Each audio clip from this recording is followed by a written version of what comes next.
Hello, hello, hello, everyone. Welcome to my live.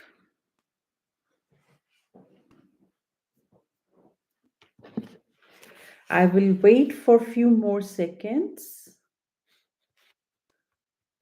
Okay, I'm just, yeah, some people wanted to come, so they can join us as well. So, I hope you all are doing great.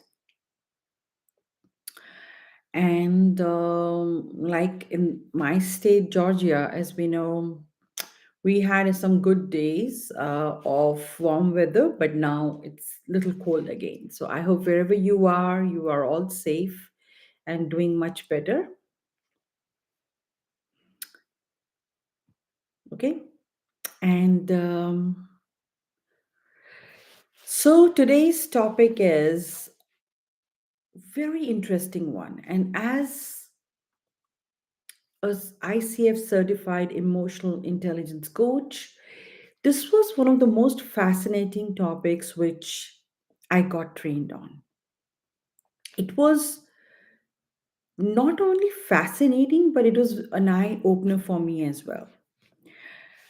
Understanding emotional intelligence, I think, in today's day and age, is the most important thing you can learn.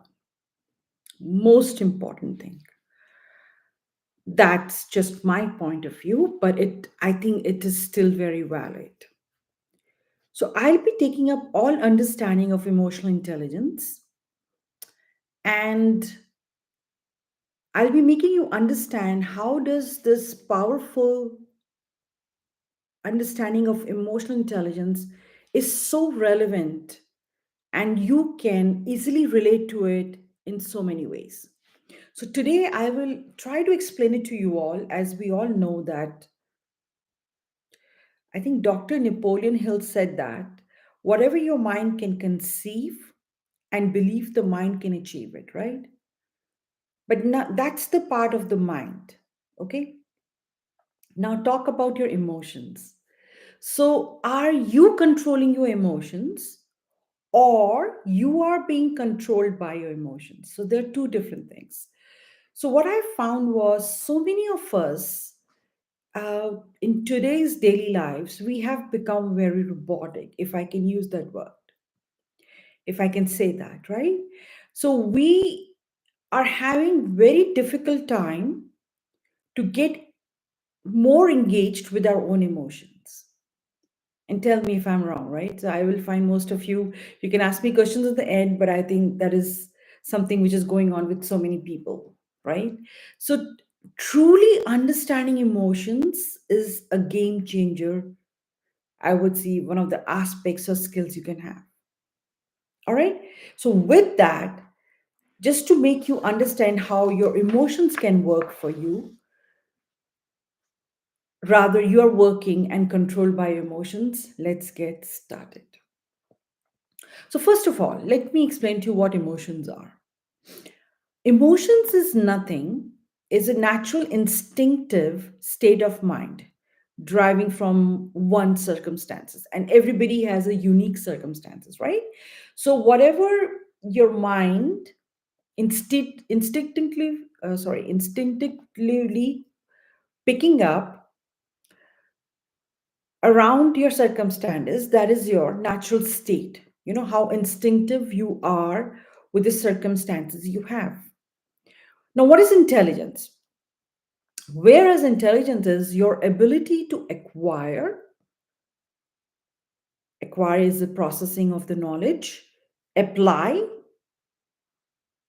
properly, right? So intelligence is something when something is shown to you, given to you, or when you're trying to learn something. So how quickly you acquire that knowledge and how quickly you process it right way, it is which is going to help you, right? So it is all about acquiring a knowledge and applying and executing it.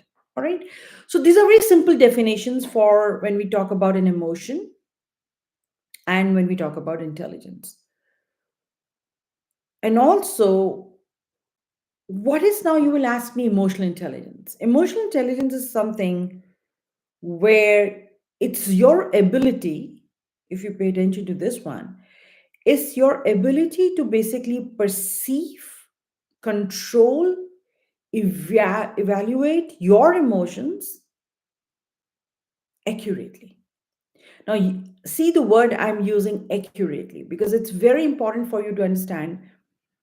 Not everybody is able to perceive emotions correctly or manage emotions correctly or use emotions correctly. We'll talk all about that in the later part of it, like what is the four pillars or branches of that. Okay. So everybody interprets your emotions differently, and you also interpret your emotion differently, by the way. It's about you, right? So as long as if you're able to interpret emotions or perceive them, control them, evaluate them, manage them, correctly use them, you're good. But as long as you are not able to do that, the emotional intelligence comes and plays the role. So, understanding your emotions deeply is the key to understanding emotional intelligence. Now, emotional intelligence is a skill you can definitely learn and build upon. Okay. So, you don't have to feel that I cannot learn it, I don't know how to work with it. So, I'll give you all the techniques where you can really build upon this skill. So let's talk about emotional intelligence to self with others, how we compare our self emotional intelligence with others. So, awareness. Awareness plays a very key role when you are talking about emotional intelligence. Because awareness is what? Self awareness is the key part where you are aware of your strengths and your weaknesses and how to apply them in your life. Most of us, if you ask me, they are not even aware of their own either strengths or weaknesses accurately. Or I would say they don't understand them in the deeper level. So if you don't understand yourself, what are your strengths and what are your weaknesses? How will you operate from those? Because then what will happen? Your confidence will be lower, your self esteem would be lower. And emotional intelligence doesn't say that. Emotional intelligence makes you feel that how you can also control that area of yourself where you are completely aware of your skills in the form of your strengths, your talents, your weaknesses. You have to be very clear on them. Please believe me when I say that.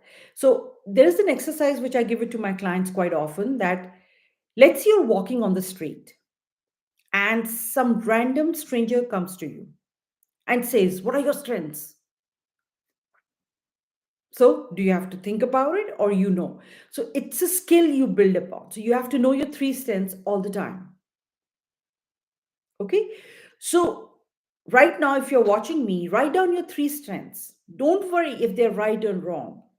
That evaluation can be done later, right? So, accurately evaluating yourself with your strengths and your weaknesses is the key to understanding emotional intelligence. Where one of the things we are talking about is your self awareness. Now, you would ask me if you're very aware of yourself in the form of your strengths are this and your weaknesses are this, and you think that you have accurately evaluated them and applied them in your life, what does that lead to? That leads to your personal power, right? So when we talk about the personal power, now let's see, if I don't know my strengths, if I don't know my weaknesses, and if somebody knows about my strengths and my weaknesses, right? And what they would do, they can influence me, they can manipulate me. So where is my personal power? Is zero. Please understand this. But if I know my strengths and weaknesses, I know, okay, I'm good at this skill, I'm not good at this skill very clearly. So you have to keep re-evaluating your weaknesses and strengths. And that is completely known as your self-awareness, because then you will operate from what? If you know your weaknesses and your strengths, you'll operate from, you know your values, you know your responsibilities, you know what to do, you know how to work around it. And that will lead to what? Your personal power.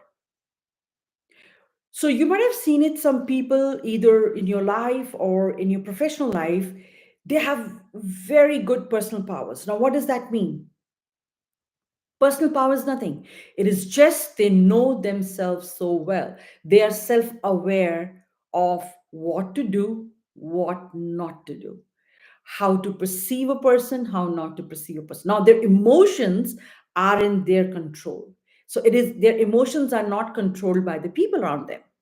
So please understand, this is a very important thing to learn. If you want to become an emotionally intelligent person, you need to harness the power of how I can become, if you're looking forward to become a brand in any form, like probably if you're providing services or you're working or anything, you are you, right?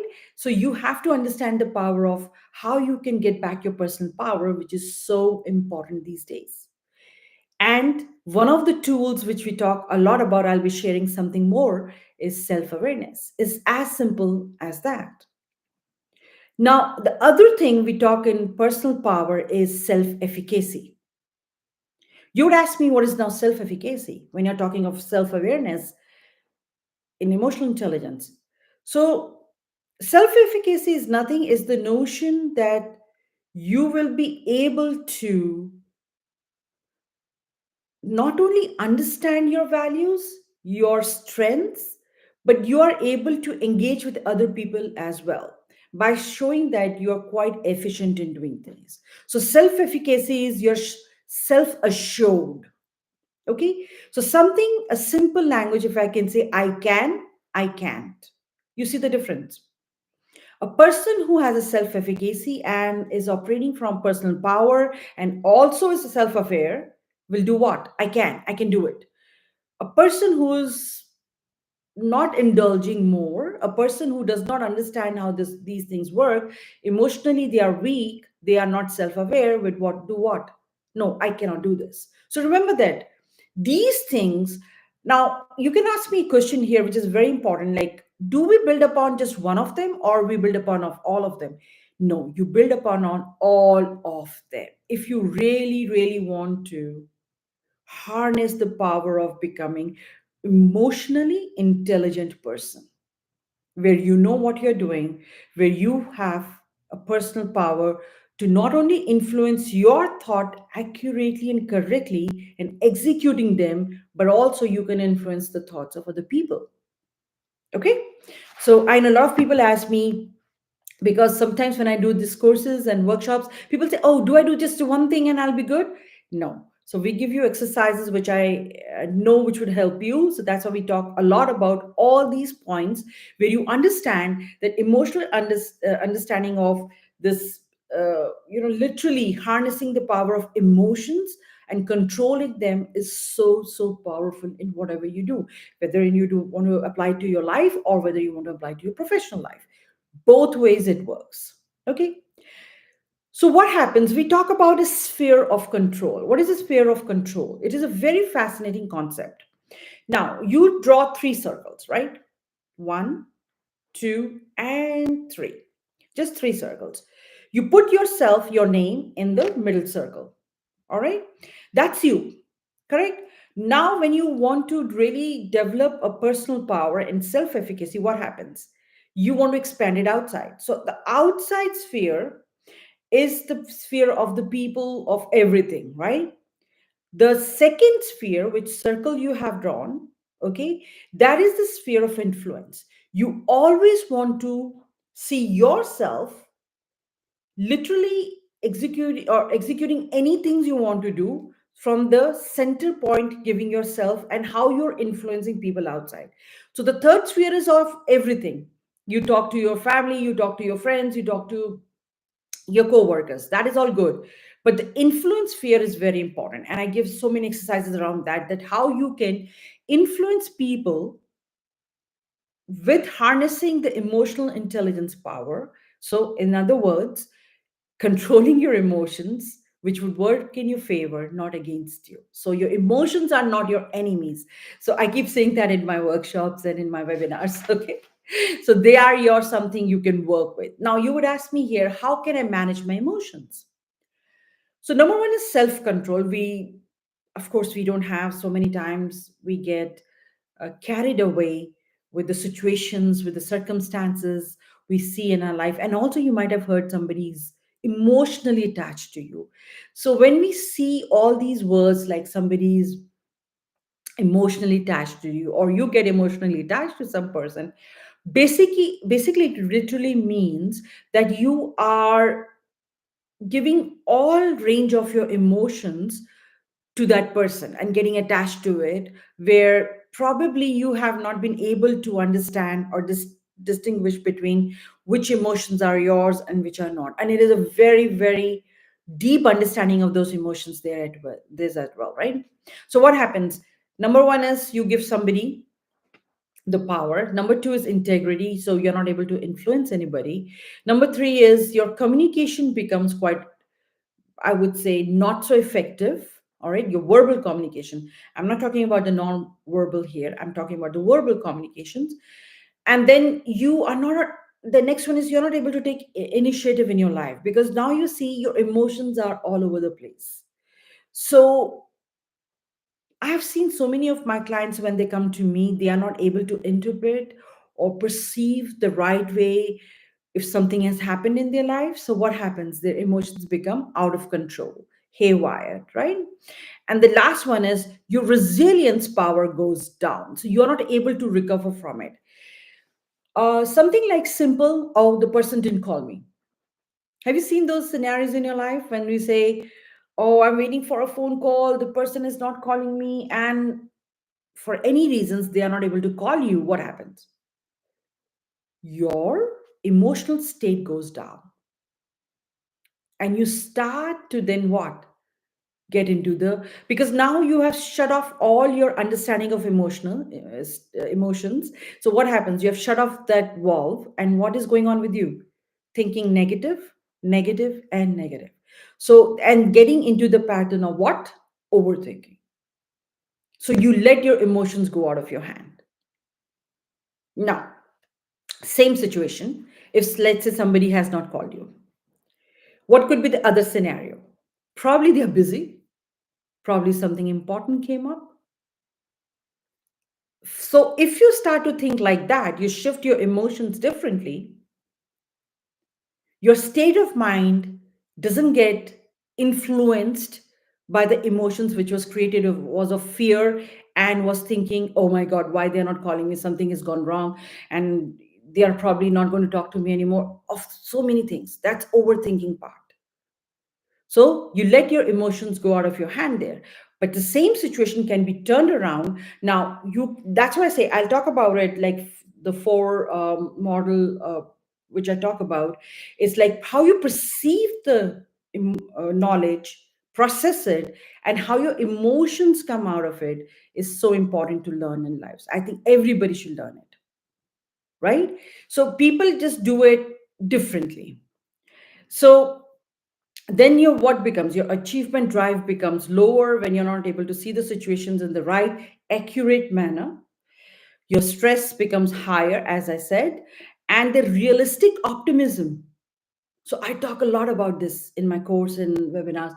Realistic optimism is nothing when you have a balanced perspective to see the opportunities and the challenges at the same time. Okay, so in reality you're expecting something which is a very optimistic situation, but if your mind is shut off, your emotions don't know how to react to it or properly respond to it, what would happen?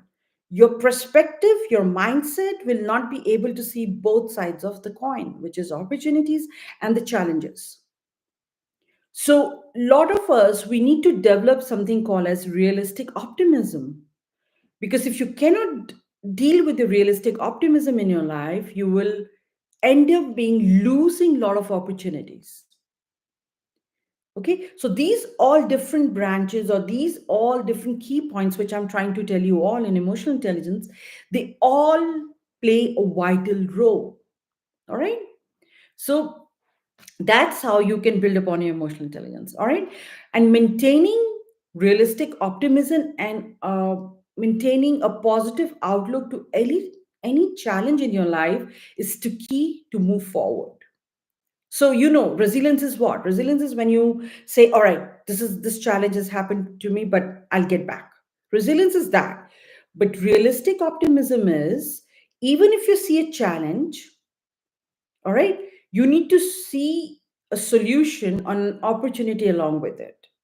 So see how your mindset works differently in resilience, developing a resilience and developing a realistic optimism. So you always see an outlook. Okay, I am facing this situation in my life, but I'll see positivity. I'm facing this situation, but I know how to deal with it. So there is an opportunity of positivity always exist in realistic optimism. Okay. So, and you start to work with the constructive solutions towards it. Okay. So, constructive solutions is something we all need to build upon. Okay. All right. So, let's talk about intention. Now, a lot of people have asked me, what is an intention? So, of course, in emotional intelligence, we talk about that as well.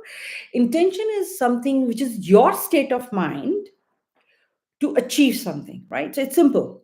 Okay. I want to, let's say when you're working, I want to achieve my this project by this and this deadline date. I want to do this by this and this. So it's a simple state of mind. All right. Now intention doesn't work alone. Let me add something more to it here for you all. So having an intention is a good part, but do you think intention works alone? I don't think so too. Intention works with intensity. Now, you know that you have an intention towards this, but do you have the intensity to go for it or not? So I'll take up some other day. That's a huge topic in itself. All right. So, and intention, like simply, I talk to my clients when I give webinars, I say, is it coming from a pure space, which is PS, or is it coming from impure space?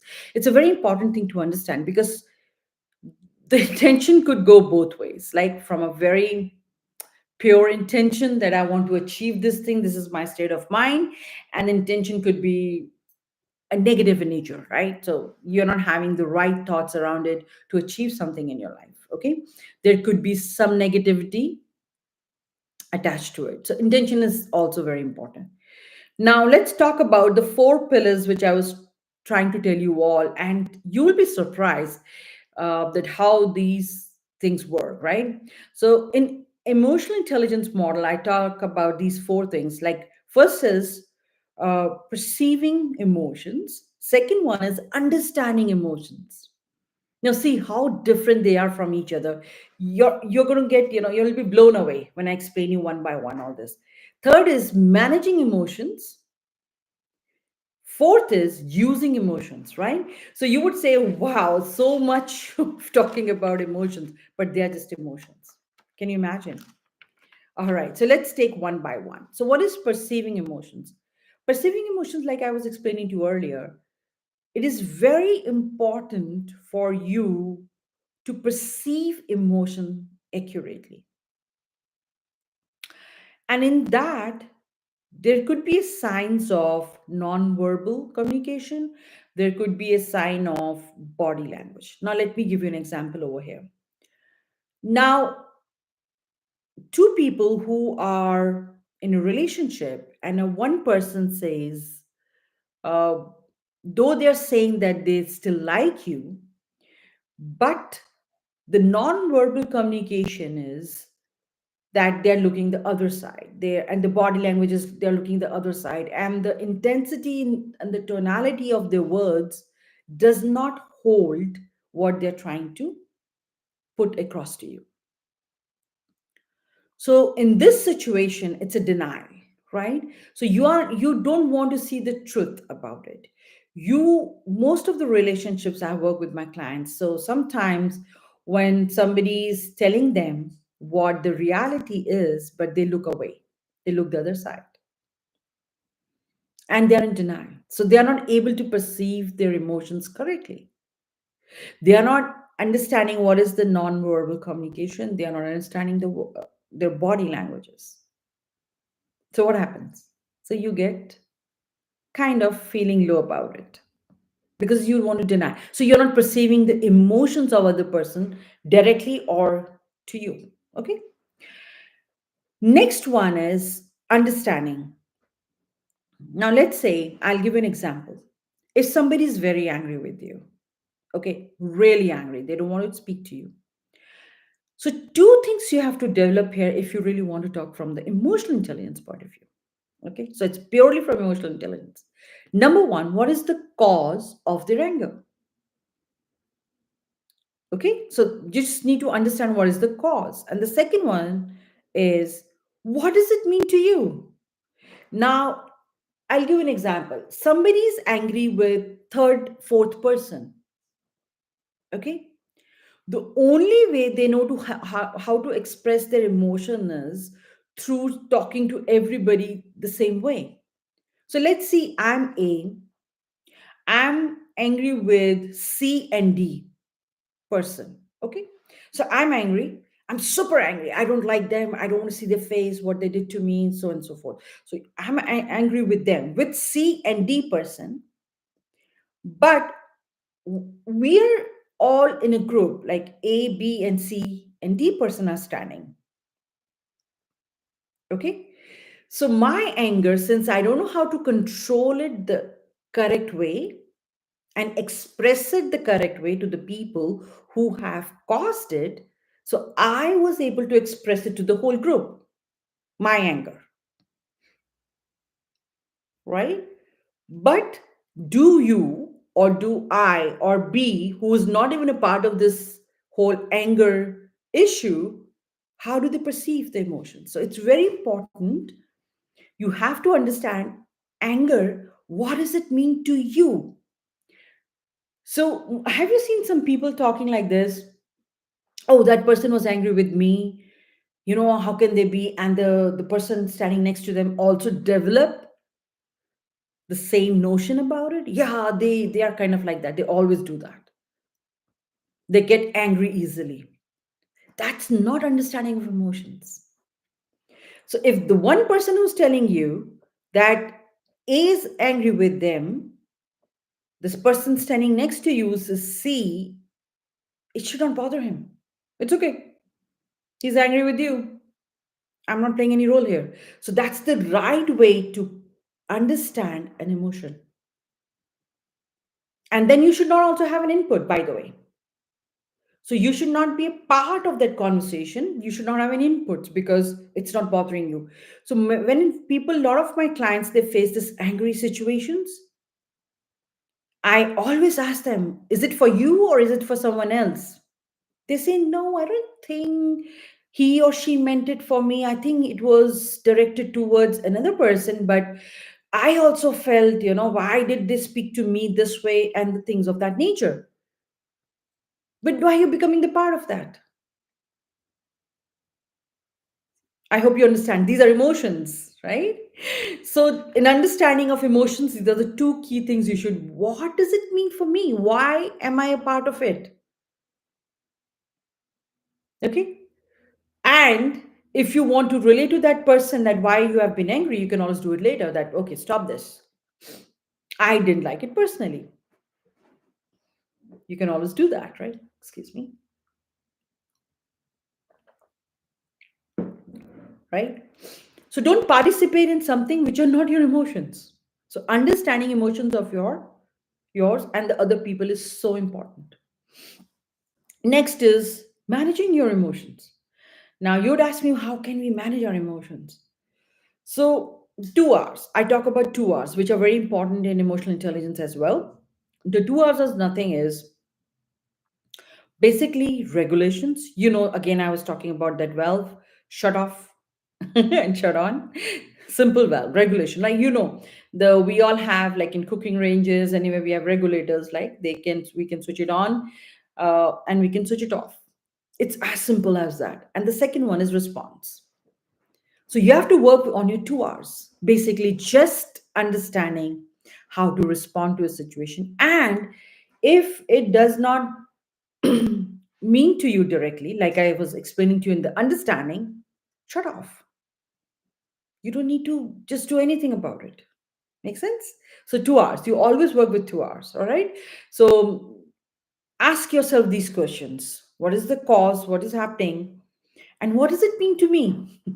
Do I need to participate? Do I need to spend my time and energy into it? If the answer is no, move on. Shut off. Okay. The last one is using your emotions. Now you would ask me, how different is that? The using your emotions, I talk about three W's.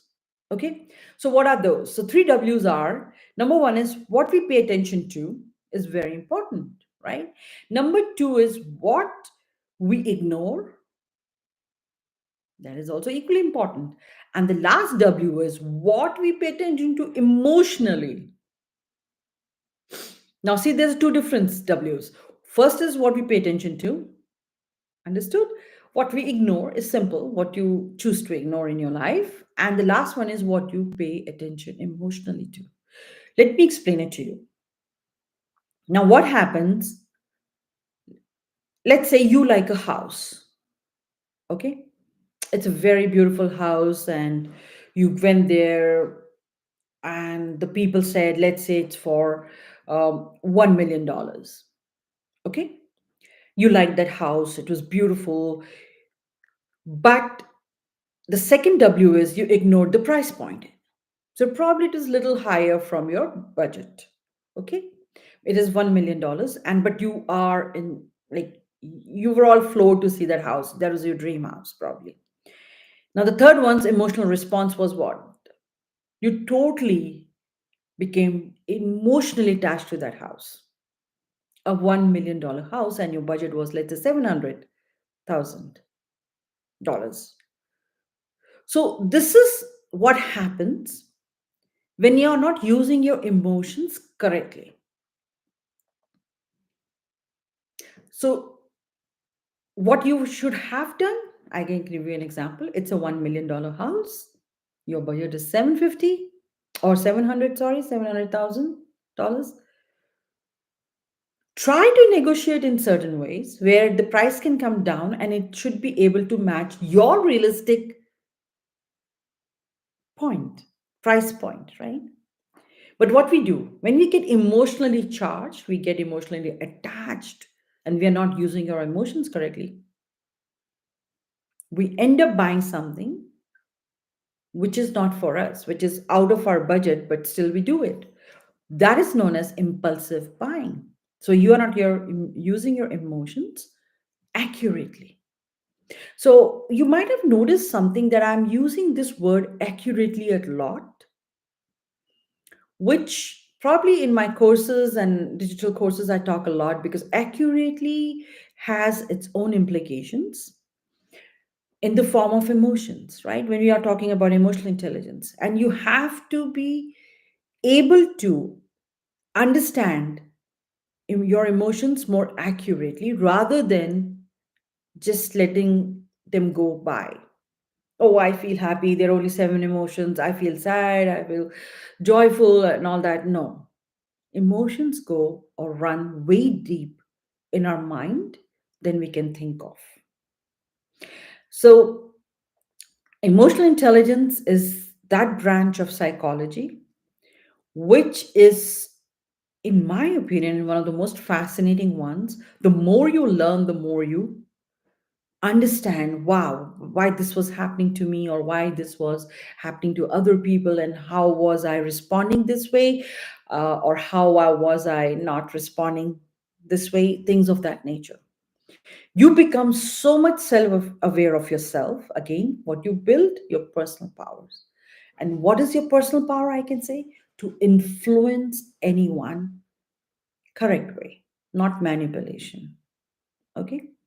So thank you so much. I hope I was able to take just a little bit of what emotional intelligence is and how you can really harness the power of understanding emotional intelligence. There is so much more. I'll be doing my digital course, and I'll be doing some of those things where I discuss it in details. There are so many modules, 12 modules and all, which is we go so much in depth with exercises, with quizzes, with everything, where you are truly able to pinpoint what emotions are working against you or what emotions are working for you. So that's a very deep understanding there. Okay. So here I have some questions. How does emotional intelligence influence intrinsic motivation and ability to pursue long term goals? Very interesting question by um, React Heroes. Yes, emotional intelligence. So, emotional intelligence also talk about, when I talk about self, I just talk to you about one brand, self awareness. But then there is a self motivation, right?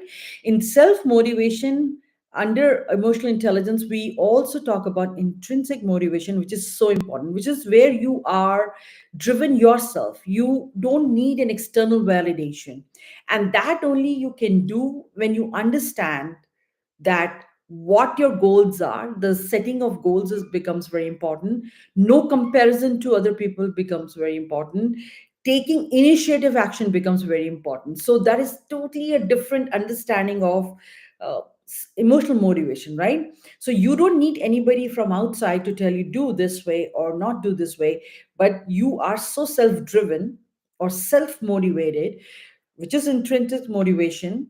And you also are not looking too much to reward system. See what happens when we talk about the extrinsic motivation under emotional intelligence. So people who are derived by intrinsic motivation, always looking for rewards, like if I do this I get this, if I do this I get this. So whole system of society works like that. But if you want to develop an intrinsic, there's a whole new understanding, like how you are self motivated to do something which you want to achieve in the long term. And people who have really harnessed the power of intrinsic motivation, they can achieve their goals without getting influence from outside. Okay, so the key things you could do here, like I said, if you want to build upon self motivation, what do you have to do? You have to again introspect, again think what are your strengths, what are your weaknesses. You have to do all those exercises if you want to move forward in your life and achieve your long term goals. Not right now, and not getting influenced by anyone else. So you have to become emotionally intelligent in that area. The other question I have, in what ways can emotional intelligence help someone stay resilient and optimistic in the face of setbacks? Excellent question. So, like I said, if you know that if your emotions are controlling you, then things become very difficult for you in the when you're having setbacks. But when you are controlling your emotions, you learn all the things which I was telling you. You become self-aware, right? I talked to you about, you become resilient, you know how to get back from a setback. Your integrity is back, which I talked a lot, because when you know you're able to influence the right way yourself and other, when your emotions are in control, correct? And then you start to take initiative, the action, the achievement drive becomes very high, the stress goes low, and the realistic optimism, what you have asked me, becomes very high with you, because now you know that these are the challenges I would face while I'm doing or I'm trying to achieve a goal. And along with that, I'm also going to get some opportunities. So, how I look at opportunities, like again, you are in control of your emotions to see them accurately. This is what it is. You're able to perceive whatever the outcomes you're having from achieving a goal more accurately, right? So that's how the emotional intelligence plays such a vital role in these days, because we are able to see the things how they are, not the way we want or not way the other people want for us. Do you get it? So most of the times when you're working with our lives, we see other people how they want things for us, we start acting like that, right?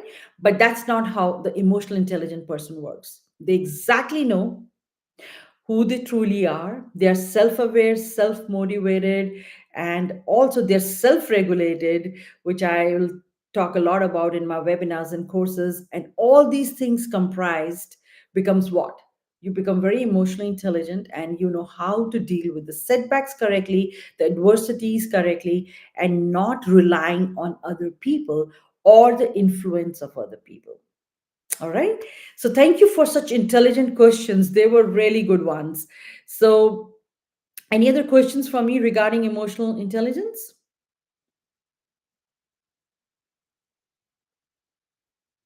So I think that's all for today. I'll be back again with another. Now, like I said, today's was just a glimpse of emotional intelligence. There is so much more to it.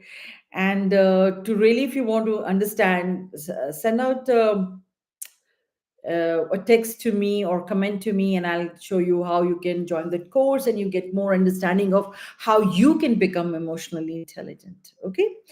So, thank you all for being with me today. I shall be back next week again and with another topic. Till then, you all have a wonderful day.